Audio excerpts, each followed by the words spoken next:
Well, this is Ukraine's largest offensive on Russian soil since the war began. Ukrainian units launched the operation on Tuesday morning, and by Wednesday they had advanced as much as 10 kilometres or 6 miles into Russia. The Institute for the Study of War has geolocated footage of Ukrainian forces in these locations and verified images showing prisoners of war being taken at border checkpoints. On Friday, video emerged appearing to show Ukrainian soldiers in control of a Gazprom facility in the town of Sudzha. 6 days in, this map shows that Ukrainian forces are largely holding their position, while Russia has evacuated 76,000 of its citizens.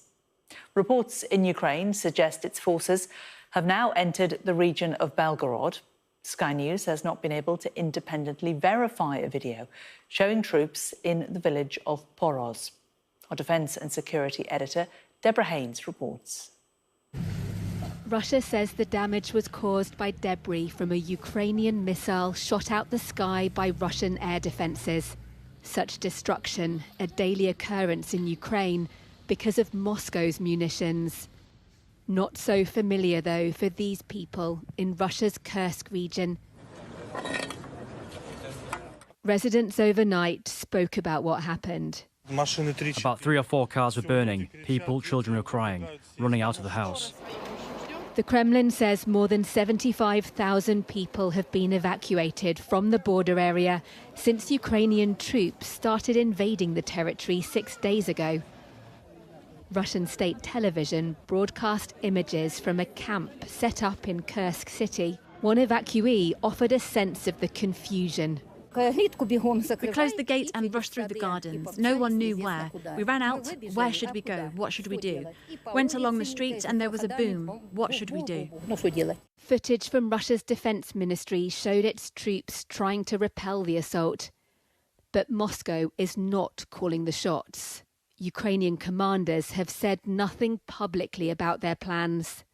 However, images widely circulated on social media, though not confirmed by Sky News, purport to show Ukrainian troops gaining ground. It's not known when this was filmed. Snippets of unofficial video offer the only clues to what's happening.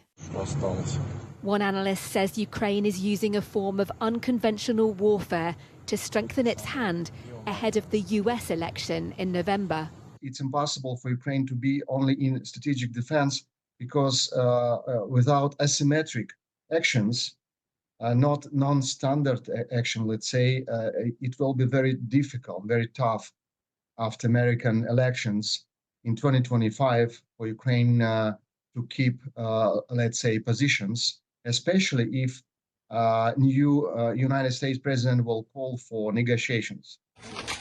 On the outskirts of Kyiv, fresh horror from Russia's war.